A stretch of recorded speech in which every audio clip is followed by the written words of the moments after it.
முத்துவேல் கருணாநிதி ஸ்டாலின் என்னும் நான் தமிழ்நாடு முதலமைச்சராக பதவியேற்ற உடனேயே இது அனைவரையும் உள்ளடக்கிய வளர்ச்சியை இலக்காக கொண்ட திராவிட மாடல் அரசு என பிரகடனப்படுத்தினார் முதலமைச்சர் மு.க.ஸ்டாலின். இது பற்றி கேள்வி எழுப்பியவர்களுக்கெல்லாம் பதிலளிக்கும் வகையில் இந்தியா முழுவதும் பேசுபொருளாக மாறியுள்ளது திராவிட மாடல் அரசு என்ற முழக்கம்.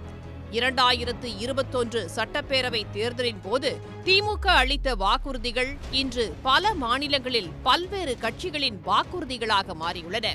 தேர்தல் வாக்குறுதிகளில் பெரும்பான்மையானவற்றை நிறைவேற்றி காட்டியுள்ளதாக பெருமிதம் தெரிவித்துள்ளார் முதலமைச்சர் மு.க.ஸ்டாலின்.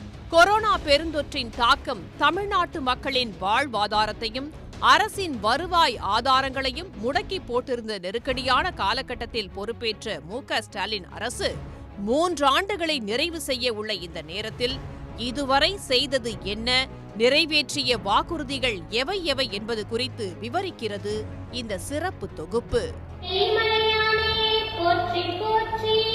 பஸ்ல இலவச பஸ் டிக்கெட்ன்றது ரொம்ப வரவேற்க தகுந்த ஒரு விஷயமா வரவேற்கிறோம். இந்த புதுமை பெண் திட்டத்தை நம்பி மட்டும்தான் இந்த வருஷம் காலேஜில் ஜாயின் பண்ணிட்டேன். இப்ப படிச்சுட்டே இருக்கேன். 2021 மே 7ஆம் தேதி தமிழ்நாடு முதலமைச்சராக ஆளுநர் மாளிகையில் பதவியேற்றுக் கொண்ட மு.க.ஸ்டாலின் 5 அதிரடியான திட்டங்களை அமல்படுத்துவதற்கான உத்தரவுகளில் கையெழுத்திட்டு அனைவரையும் திரும்பி பார்க்க வைத்தார்.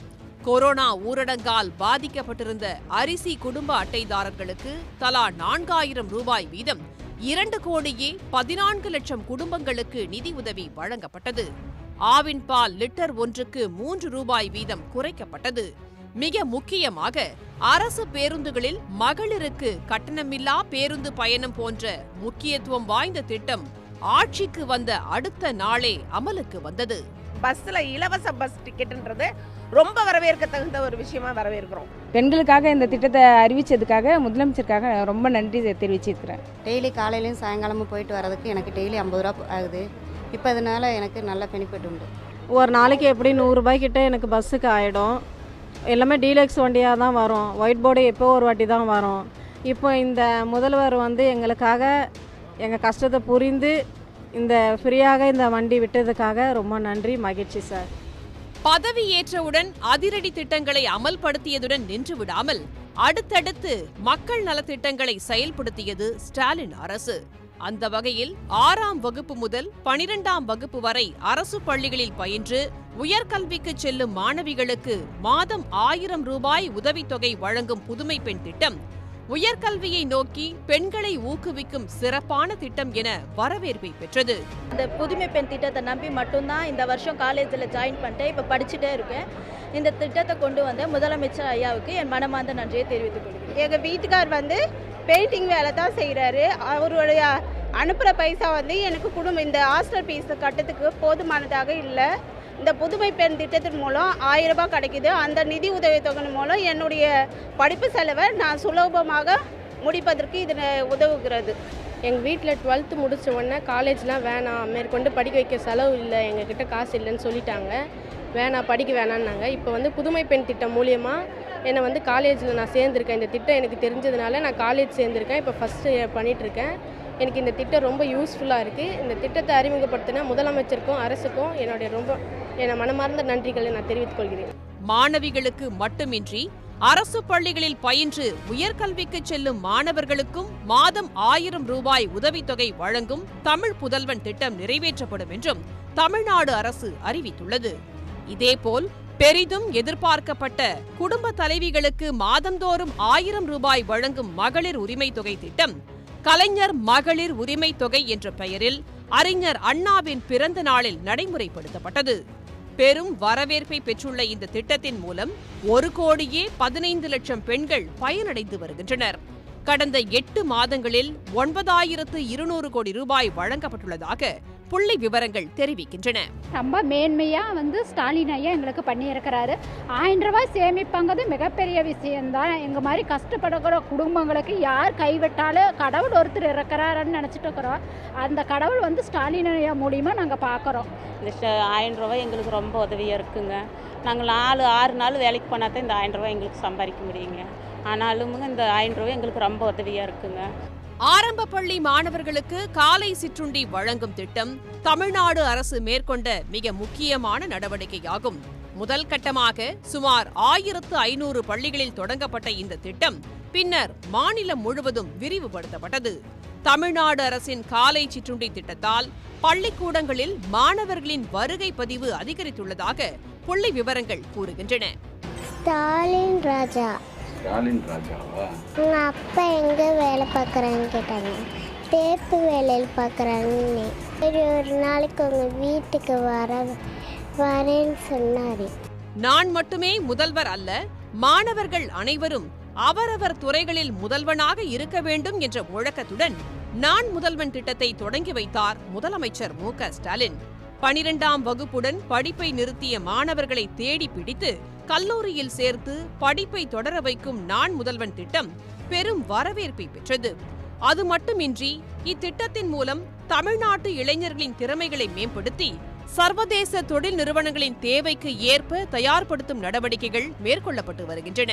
கொரோனா காலத்தில் பள்ளியிலிருந்து இடைநின்ற ஆயிரக்கணக்கான மாணவர்களை மீண்டும் பள்ளிக்கூடங்களுக்கு அழைத்து வரும் சவால் நிறைந்த பணியை மேற்கொண்டது தமிழ்நாடு அரசு.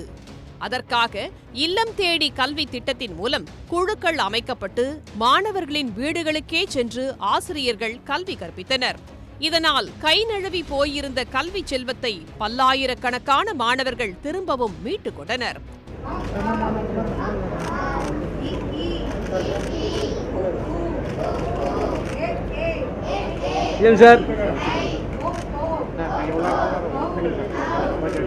கற்கும் வயதில் கவலை எதற்கு விட்டு தள்ளு தள்ளு, கண்ட கனவை நடத்தி காட்டி வெற்றி என்று சொல்லு. நோக்கமூக்கமாக்கம் அனைத்தும் கல்வி ஒன்றுதான், கல்வி ஒன்றுதான், கல்வி ஒன்றுதான். கூடவே பொறியியல் கல்லூரியில் 7.5% இடஒதுக்கீட்டில் சேரும் அரசு பள்ளி மாணவர்களின் கட்டணத்தை அரசே செலுத்தும் திட்டமும் அறிமுகப்படுத்தப்பட்டது. இத்தகைய திட்டங்களின் மூலம் 100% கல்வியறிவு என்ற இலக்கை நோக்கி தமிழ்நாடு கம்பீரமாக நடைபோடத் தொடங்கியுள்ளது. தமிழ்நாடு அரசால் அறிமுகப்படுத்தப்பட்ட மக்களை தேடி மருத்துவம் திட்டம் சுகாதாரத்துறையில் பெரும் மாற்றத்தை ஏற்படுத்தியது. இந்த திட்டத்தில் களப்பணியாளர்கள் பயனாளிகளின் வீடுகளுக்கே சென்று மருத்துவ சேவைகளை வழங்குகிறார்கள். ஒரு குடும்பத்திற்கு தேவையான அனைத்து சுகாதார சேவைகளையும் வழங்கி கண்காணிக்க மக்களை தேடி மருத்துவம் திட்டம் வழி செய்துள்ளது. இந்த திட்டத்தின் கீழ் பயனடைந்தோர் எண்ணிக்கை 1 கோடியை தாண்டியுள்ளது. அது மட்டுமின்றி சாலை விபத்துகளில் சிக்குவோருக்கான முதல் 48 மணி நேர உயிர்காக்கும் உயர் சிகிச்சைக்கான கட்டணத்தை தமிழ்நாடு அரசே ஏற்கும் இன்னுயிர் காப்போம் திட்டம் அறிமுகப்படுத்தப்பட்டது. இந்த திட்டத்தின் கீழ் பயனடைந்தோர் எண்ணிக்கை 2 லட்சத்தை கடந்துள்ளது. அது மட்டுமின்றி விபத்தில் சிக்கியவர்களை உடனடியாக மருத்துவமனையில் அனுமதிப்போருக்கு நற்கருணை வீரன் விருதையும் தமிழ்நாடு அரசு வழங்கி வருகிறது. முதல் முறையாக வேளாண்மைக்கு தனி நிதிநிலை அறிக்கையை தாக்கல் செய்தது தமிழ்நாடு அரசு. அத்துடன் பாசன பரப்பு விகிதத்தை உயர்த்துதல், நெல் உற்பத்தியை அதிகரிப்பது, 1.5 லட்சம் விவசாயிகளுக்கு இலவச மின் இணைப்புகள், குறுவை சாகுபடிக்கு 60 கோடி ரூபாயில் இடுபொருள்கள் மானியம், பனை பாதுகாப்பு திட்டம், சிறுதானிய இயக்கம், நெல் ஜெயராமன் மரபுசார் நெல் ரகம் பாதுகாப்பு இயக்கம் போன்ற திட்டங்களையும் தமிழ்நாடு அரசு முன்னெடுத்துள்ளது. இந்திய வரலாறு தமிழ் நிலத்திலிருந்து தொடங்கி எழுதப்பட வேண்டும் என அறைகூவல் விடுத்த மு.க. ஸ்டாலின் தலைமையிலான அரசு தொல்லியலுக்கென சிறப்பு கவனம் எடுத்துக்கொண்டது. கீழடி அகழாய்வில் கிடைத்த தொல்பொருள்களை பாதுகாப்பதற்கான அருங்காட்சியகம் திறக்கப்பட்டது.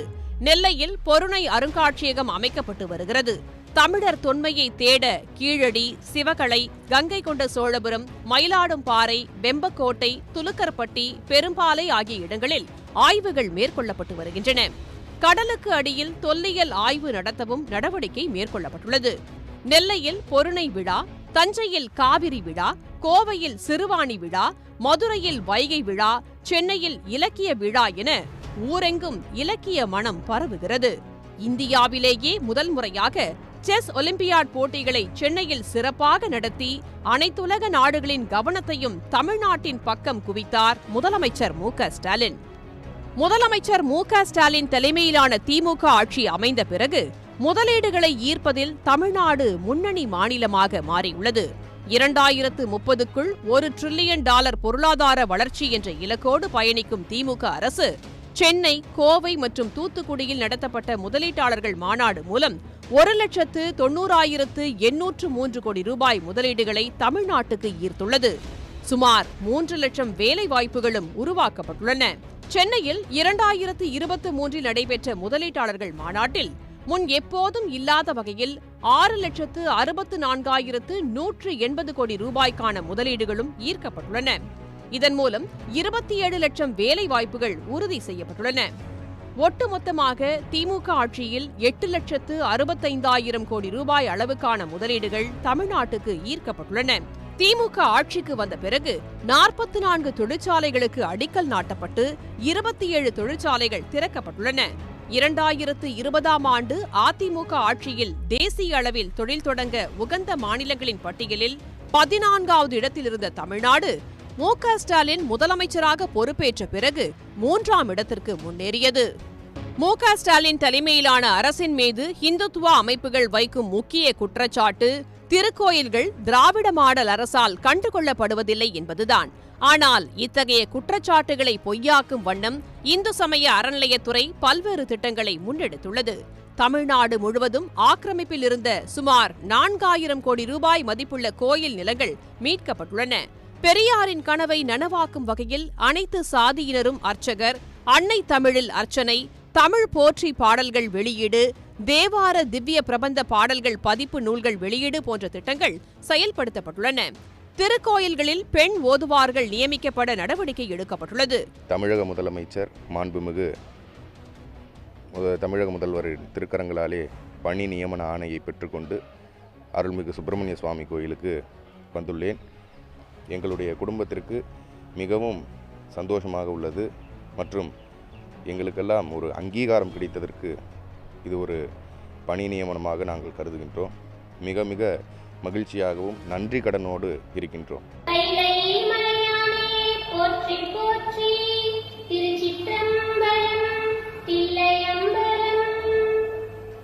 ஆயிரத்திற்கும் மேற்பட்ட கோயில்களில் குடமுழுக்கு விழா சிறப்பாக நடத்தி முடிக்கப்பட்டுள்ளது.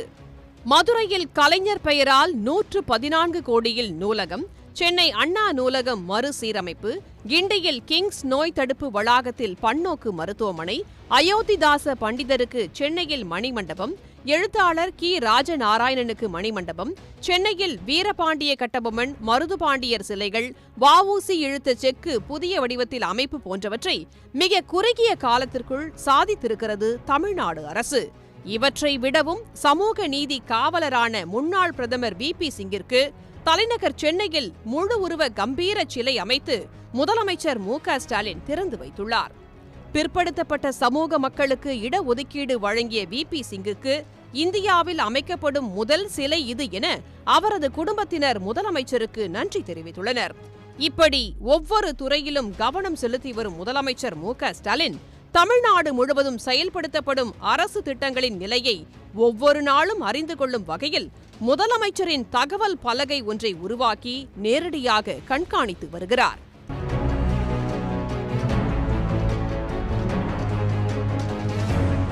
உங்கள் தொகுதியில் முதலமைச்சர் என்ற தனித்துறை உருவாக்கப்பட்டு 2021 தேர்தலுக்கு முன்பு மக்களிடமிருந்து மு.க. ஸ்டாலினால் பெறப்பட்ட 2.5 லட்சம் மனுக்களுக்கு 100 நாட்களில் தீர்வு காணப்பட்டது. கூட்டுறவு வங்கிகளில் 5 பவுனுக்கு குறைவாக பெறப்பட்ட 13,50,000 குடும்பங்களின் நகைக்கடன்கள் தள்ளுபடி செய்யப்பட்டன. மகளிர் சுய உதவி குழுக்கள் பெற்ற சுமார் 2,000 கோடி ரூபாய் மதிப்பிலான கடன்களும் தள்ளுபடி செய்யப்பட்டன. வள்ளலார் ராமலிங்க அடிகளின் பிறந்த நாளை தனிப்பெரும் கருணை நாளாக அறிவித்த தமிழ்நாடு அரசு வள்ளலாரின் 200வது பிறந்த நாளை முழுவதும் முப்பெரும் விழாவாக கொண்டாடியது. அத்துடன் 3,000 கோடி ரூபாய் மதிப்பிலான கோயில் நிலங்கள் மீட்பு, 1000 ஆண்டுகளுக்கு முந்தைய திருக்கோயில்கள் பழமை மாறாமல் சீரமைப்பு, கோயில் நில உரிமை ஆவணங்கள் கணினியில் பதிவு, ஒரு கால பூசை செய்யும் திருக்கோயில் அர்ச்சகர்களுக்கு மாதம் 1000 ரூபாய், ஒரு கால பூஜை திட்டத்தின் கீழ் இருக்கக்கூடிய 12,959 கோவில்களை சார்ந்த அர்ச்சகர்கள், பட்டாச்சாரியர்கள், பூசாரிகளுக்கு மாதந்தோறும் 1000 ரூபாய் வழங்கக்கூடிய திட்டத்தை தொடங்கி வைக்கிறேன். இதனால ஆண்டுக்கு 13 கோடி ரூபாய் அரசுக்கு கூடுதலாக செலவாகும். மன்னிக்கணும், இது செலவுன்னு நான் சொல்ல விரும்பல. இதன் மூலமாக ஏறத்தாழ 13,000 குடும்பங்கள் வாழ்வு பெறுகிறார்கள் என்பதை மகிழ்ச்சியோடு நான் தெரிவிக்கிறேன். 100க்கும் மேற்பட்ட கோயில்களில் தமிழில் குடமுழுக்கு, கோயில்களில் பக்தர்களுக்கு மொட்டையடிக்கும் பணியாளர்களுக்கு 5,000 ரூபாய் போன்ற திட்டங்களும் செயல்பாடுகளும் தமிழ்நாட்டு மக்கள் மத்தியில் வரவேற்பை பெற்றுள்ளன. சிறுபான்மையினர் நலனை பாதுகாப்பதில் முனைப்பு காட்டும் திமுக அரசு சிறுபான்மையினர் நலனுக்காக பல்வேறு திட்டங்களை முன்னெடுத்துள்ளது.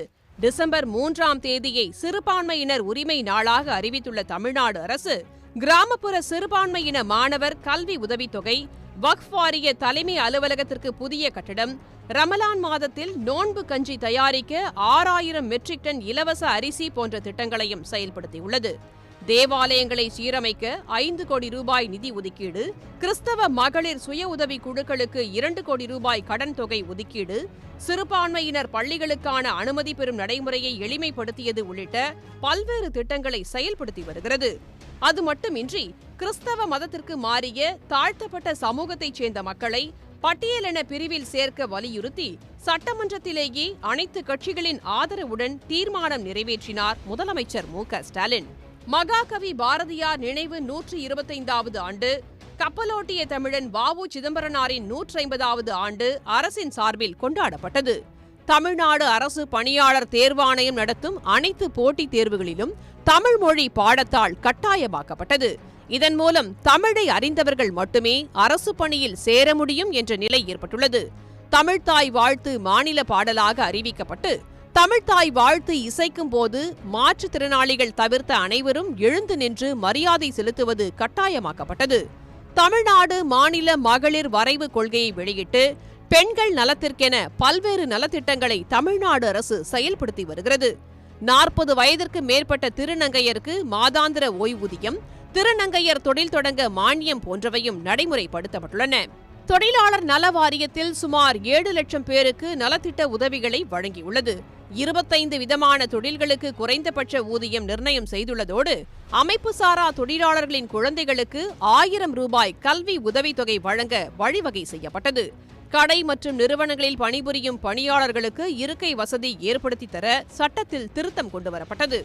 அத்துடன் 10,000 தொழிலாளர்களுக்கு வீட்டு வசதி திட்டம், 1 லட்சம் பேருக்கு தனியார் நிறுவனங்களில் பணியாற்ற ஆணை உள்ளிட்டவற்றையும் தமிழ்நாடு அரசு செயல்படுத்தியுள்ளது. ரஷ்யா உக்ரைன் போரின் போது உக்ரைனில் சிக்கிய தமிழ்நாட்டு மாணவர்களை பாதுகாப்பாக அழைத்து வர தமிழ்நாடு அரசு பல்வேறு முயற்சிகளை மேற்கொண்டது. மின்துறையை பொறுத்தவரை அகில இந்திய அளவில் காற்றாலை மின் உற்பத்தியில் முதல் இடம், இந்திய அளவில் சூரிய ஒளி மின் உற்பத்தியில் 4வது இடம் ஆகிய இலக்குகளை தமிழ்நாடு மின் உற்பத்தி மற்றும் பகிர்மான கழகம் எட்டியுள்ளது. தமிழ்நாடு முழுவதும் 1.5 லட்சம் விவசாயிகளுக்கு இலவச மின் இணைப்புகள் வழங்கப்பட்டுள்ளன.